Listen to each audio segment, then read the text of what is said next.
आणि यानंतरची बातमी बीडमधून आहे। बीड लोकसभा मतदारसंघाच्या महायुतीच्या उमेदवार पंकजा मुंडे यांची नाळवंडी इथं जाहीर सभा झाली। मात्र पंकजा मुंडेंचं भाषण सुरू झालं आणि पावसानं जोरदार हजेरी लावली। भाषण सुरू असताना पाऊस आला आणि या पावसात पंकजा मुंडेंनी आपलं भाषण सुरू ठेवलं। माझा आवाज तुमच्यापर्यंत पोहोचण्यापासून कोणीही रोखू शकत नाही असं पंकजा मुंडे या भाषणादरम्यान म्हणाल्या।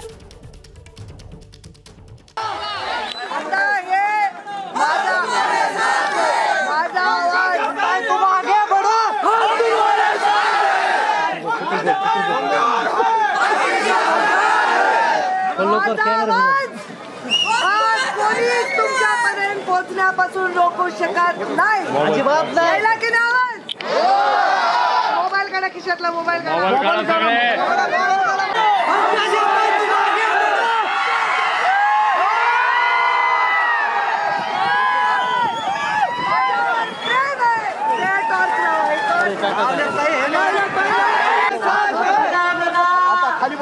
ईश्वराचा संकेत आहे की पंकजाताई भाषणाला उभं राहिलं तर पाऊस चांगला पडेल, म्हणजे दुष्काळ येणार नाही।